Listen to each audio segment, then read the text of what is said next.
says it's preparing the live stream.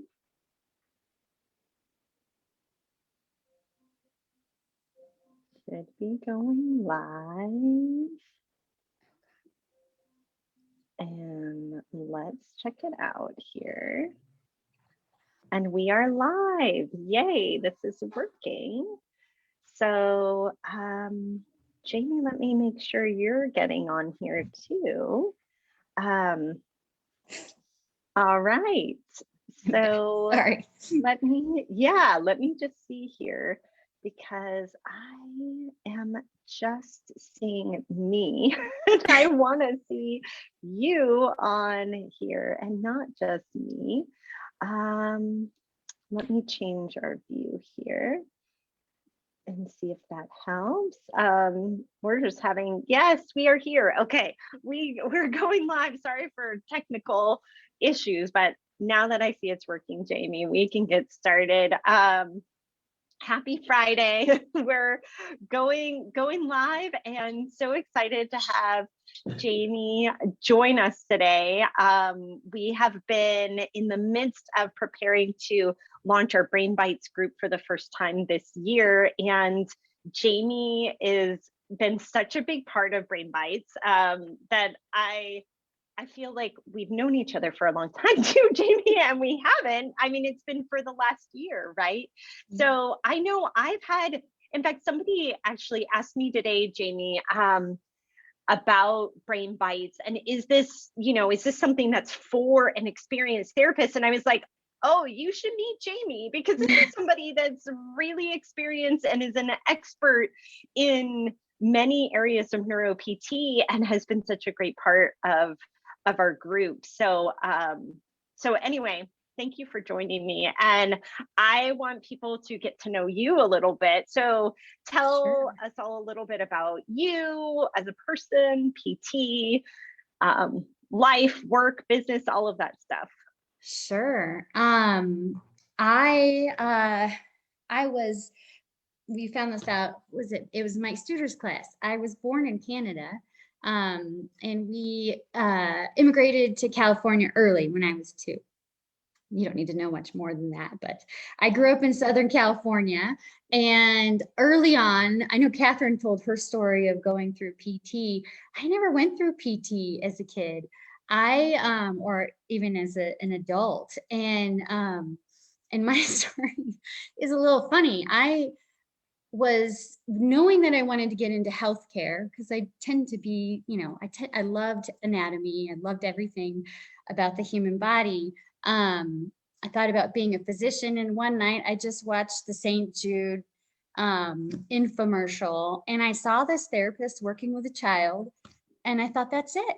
That's the coolest job. Like, look at, you are being part of somebody's care, and you are their medicine. And I thought that was the neatest thing. And that was my journey. And I went right into undergraduate school in Kines and graduated. I worked for a couple years in an inpatient setting as an aide, and I loved it.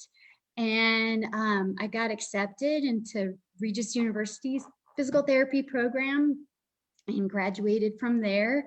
Had a wonderful time in school, had some great friends, good education, completed the 2002 master's, their last master's program, and did the transitional doctorate right away, as they had just started implementing it at that time. And really just jumped right into neuro right away. I actually, and my love for the vestibular rehab component came out of PT school. So I had a really great mentor by the name of Pat Winkler. And I just remember a day in class, and she had all of us stand on one foot and then have us close our eyes. And she said, well, who fell? It was me. I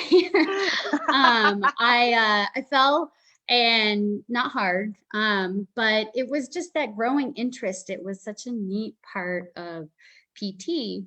And when I got out of PT school, I started to seek neuro care, and I started at a small facility up in Fort Collins, did some of everything there. We had such a great system. We had PT, OT, speech, neuropsych. I mean, it sounds a lot like what you have, Julie. It was a really good learning experience. And like I said the other day, we had music therapists as well. And that was such a neat part of the start of my career. But soon after, Pat had said, hey, you gotta go to this vestibular clinic down south. And I did. And it, just like Catherine, it was just this wonderful experience. And we joke, some of the colleagues, we're all still friends. We sort of grew up together in this vestibular world. We were seeing, we were seeing everything vestibular, but a lot of neuro as well. We at one point had a balance clinic where we would, with an ENT or a neurootologist, a neurooptometrist, sorry, and a neurologist, we would all meet these patients, these really hard patients together, and problem solve from each angle. What's going on a medical standpoint, cool. what's going on with a visual standpoint, and what can we do in therapy to complement each other. And it was such a valuable experience that it has just stuck with me, and the friends I've made from there, the PT colleagues that I've had for years, and Catherine's one of them. In about 2005, I went back to Regis and I started helping out in labs as an affiliate, which has also been, I've been so fortunate in my life to have these opportunities. And I just see them, I take them and I go with them, and Regis is one of them as well. And so I've been there for helping them through their neuro thread. And I love it because it keeps me fresh. What's new? I think you were saying like, well, it's not really the VMO anymore. Oh, really?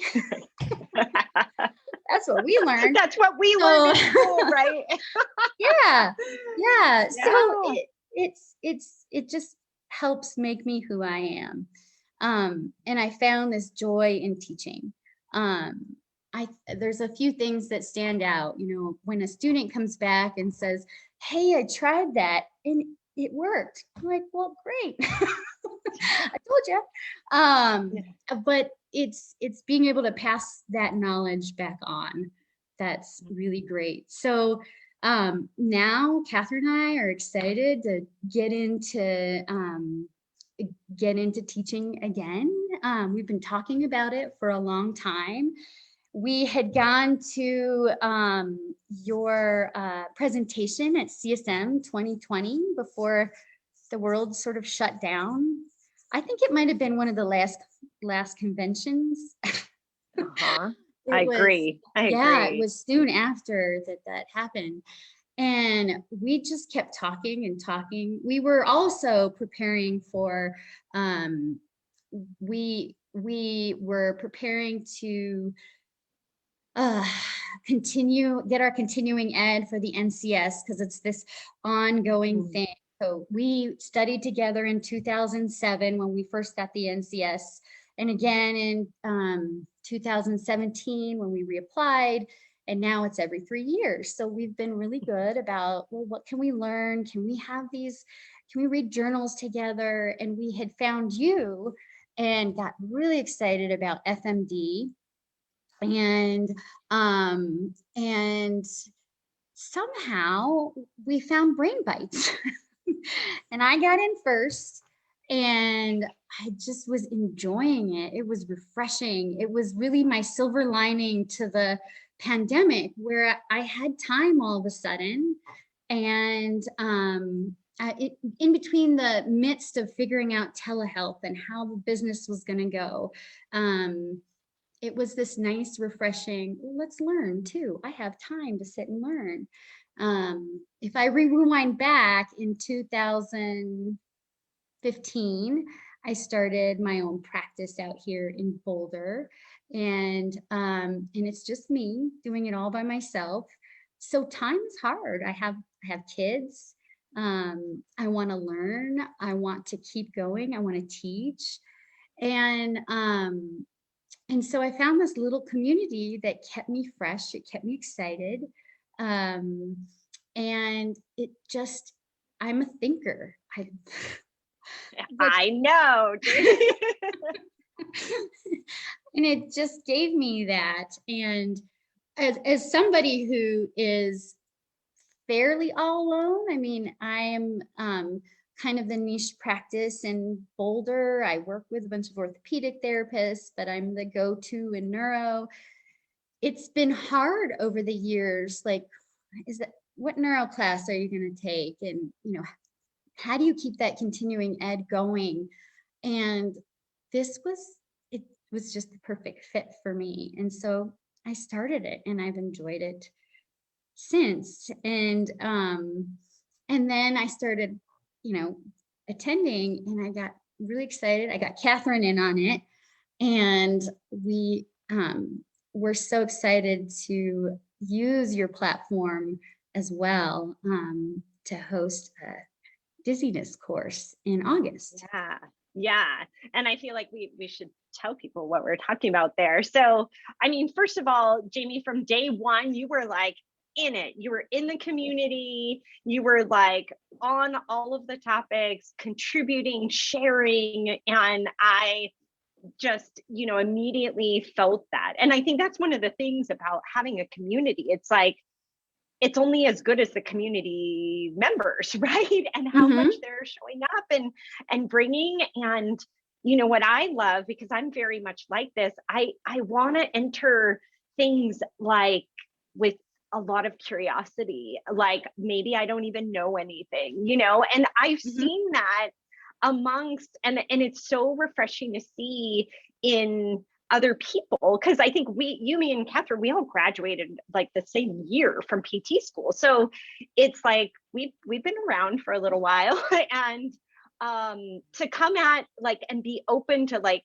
oh, there's more stuff out there that I find that even as I'm preparing for this autonomic webinar tomorrow, I'm reading stuff and going, I didn't know that. Holy cow, like this is so interesting. And we're all kind of doing that. And I can remember several of our sessions where you would share something very like specific. And I think particularly in this like dizziness world, like you and Catherine really stood out to me of like bringing in some insights and really helping us all look at things differently. And so when you and Catherine said, hey, we've been thinking about this course to kind of take a different look at dizziness, Brittany and I were like, heck yeah, because we see, well, first of all, we love anything that just takes a different look or goes deeper, right? And like you said, as clinicians that like are looking for different types of continuing education that are new and different and unique, like that's what we want. And so when you said that, and then you both started talking about some of the things, like just the way that you look at dizziness and just take a little different approach, I was like, yes, we want to like host this and bring this. I think the particular community that we have really likes to look at things differently, that maybe has tried the traditional approach and it kind of only has taken them so far, or really loves working with a more complex case. So I'm really excited about it. And I know if we're calling it a positive spin on dizziness, why do we need this course? I need it, I know, but this is something you all have been working on for a long time. Yeah, the course, it takes, sensory reweighting has been out there for quite some time. And so it really is about sensory reweighting. It's about, if I think about my career, I think one of the benefits, I like listening to stories. I can listen to stories.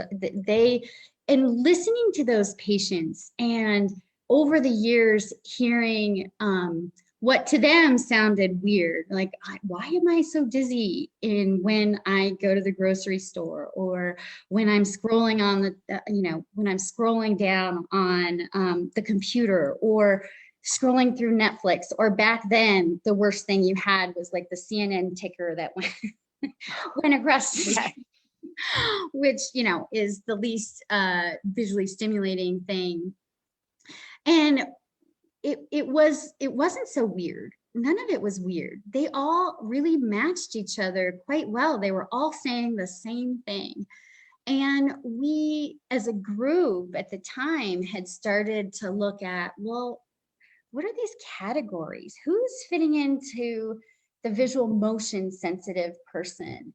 Who's the person that really can't even tolerate you touching them? Who's the person that might feel, might not really feel dizzy while they're moving, but when they're at rest, they feel like they're spinning or they're rocking or they're moving. And we started trying to put together from that standpoint, what is going on with these people and why do they, what makes them feel better and what makes them feel worse? We certainly started seeing this, you know, autonomic component too early on. In fact, I remember early in brain banks where I was like, Julie, this is great. You keep talking about the ANS system, but I need to know how to calm it down. I know it's there, but how do we tap into that system? And so through Brain Bites and through this search that I've been looking for as well has been that, hey, the autonomic nervous system is a part of it too. And where does that fit in with all these patients? And again, what makes them better? What makes them worse? What system drives it? Is it the somatosensory system? Is it, typically the somatosensory system makes people feel better. Typically, it makes them feel better. In fact, I was joking with Catherine, you know the movie My Big Fat Greek Wedding? Yeah. And there's yeah. dad, and he, like, the root of everything is Greek, every Greek word, and he uses Windex to, like, you know. Yes, so I'll remember that. Yes. the vestibular system is my Greek word and proprioception is my Windex. Like, if you could if you could just really drive a good proprioceptive system, you feel a lot better. And we get these sensory systems to match and they feel better. So how do we do that? And that's something that we've been working on for a long time and we want to share. And we want you to share. I think this is like a story. Talk about stories. This is a story that needs to be heard, right? And, you know, I know we share these videos too with a lot of patients or people that are experiencing some of these unusual disorders that feel very alone, feel like they haven't been heard or seen or that anybody understands. And I know for me, that's like part of my inner drive and fire is to, like, it's why we're doing an autonomic webinar tomorrow, because it's like, oh my gosh, let's not have that happen to you. Let's have this understood. And particularly when it comes to dizziness, there's so much that people get written off that this is in your head and you're going crazy, right? And that's really detrimental. And so I think, you know, one of the things that gets me really excited is that you've been working on this for a while, and it's kind of this through, you know, our network and our community to kind of like put it out there and share it with people that could really, which I think all therapists, to be honest, it would be good for. So I should tell people, I can't remember the exact date off of my top of my head, but it is in August. August 28th, thank you. August 28th that we are doing this course. And it's not a part of Brain Bites, but it's part of the greater reactive education community. And when people most of our people in Brain Bites, to be honest, they're involved in everything. Just like you said, the Mike Studer course, we host these weekend courses or this day-long course, and they tend to be in these topics that people in our community are really interested in anyway. And then we go and dive deeper. And that's actually, I don't know if you knew this, but that's how Brain Bites started, is we've had these courses for the past 5 years that were really specialty movement disorder courses. And then we would have people email or call or write with like patient cases and questions afterwards, wanting to like figure things out and problem solve. And we would do that at Re+active around a kitchen table. And it was like last year when actually we couldn't sit around a kitchen table because of the pandemic, that like our kitchen table became virtual and we sat around it. And then we got to have therapists from all over the world like you join us around a kitchen table. So this course is part of, when you're part of our community, you get 20% off all of the courses. So that literally pays for itself if you like to learn. And then in Brain Bites, we get to then dive deeper. So it's like, take the course and then bring your patients to Jaimy, right? Like bring it into the whole group. Like last night we had our group and Emily was like, I've been waiting. I haven't even scheduled my sessions with him because I wanted to hear from everybody and then make the most of my time. And I loved that because it was like 30 people, 30 brains, 30 neuro ortho brains together to problem solve, which is so fun. And so I'm so thankful that you're a part of our community because like you've brought a lot of that insight and you've brought interesting cases for us to all talk about too, which is really awesome. And I guess just as we like wrap up here, we do have some people, like I said, somebody reached out to me this morning, not sure if this is like the right thing for them. What is your advice if somebody's kind of on the fence of being a part of this community? What would you share? I would share that, you know, every opportunity you take, you're going to get what you put in. And I've been in practice nearly 20 years, and I've had plenty of good ideas, you know, things to go back into the clinic with on Monday. And that's on a monthly basis. It's not, you know, it's not like that one course a year that you take that, oh, and then it sort of dies off. It actually, to me, almost keeps the energy going. It keeps it more fluid. It definitely gets my my brain working in a good way, in a great way. And I think my patients are actually getting good benefit from it as well. There's so many wonderful treatment ideas that creative people that have had to figure out things creatively via telehealth, let alone, you know, how to do things safely in the midst of a pandemic. Or so, yeah, I think again, it's this silver lining to learning, to lifelong learning, which is a Regis thing as well. It just keeps me learning. It keeps me fresh. And I need those things in my life because it is easy to get comfortable and do the same thing. And it's so refreshing to have other experts, even the new grads. It doesn't matter. Like they are really creative as well. All walks of therapy, right? Coming in and doing it. So I think I had that thought at the beginning, but I dove in anyway, and I'm in my second year. I know.